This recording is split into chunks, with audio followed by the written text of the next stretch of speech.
شروع اللہ کا نام لے کر جو بڑا مہربان نہایت رحم والا ہے۔ آسمان کی قسم جس میں برج ہیں، اور اس دن کی جس کا وعدہ ہے،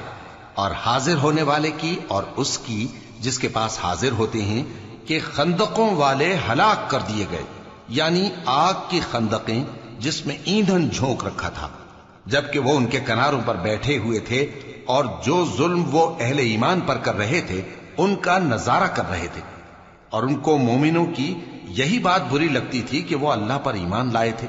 جو غالب ہے، سب خوبیوں والا ہے، جس کی آسمانوں اور زمین میں بادشاہی ہے،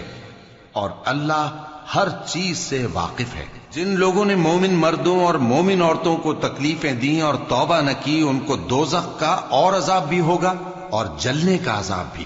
اور جو لوگ ایمان لائے اور نیک کام کرتے رہے ان کے لیے باغات ہیں جن کے نیچے نہریں بہ رہی ہیں، یہی بڑی کامیابی ہے۔ بے شک تمہارے پروردگار کی پکڑ بہت سخت ہے، وہی پہلی دفعہ پیدا کرتا ہے اور وہی دوبارہ زندہ کرے گا، اور وہ بخشنے والا ہے،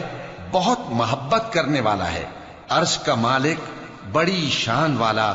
جو چاہتا ہے سو کر ڈالتا ہے۔ بھلا تم کو لشکروں کا حال معلوم ہوا ہے، یعنی فرعون اور سمود کا؟ اصل بات یہ ہے کہ کافر مستقل جھٹلانے میں لگے ہیں، جبکہ اللہ بھی ان کو ہر طرف سے گھیرے ہوئے ہے۔ یہ کوئی معمولی کلام نہیں، بلکہ یہ قرآن عظیم الشان ہے، لوح محفوظ میں لکھا ہوا۔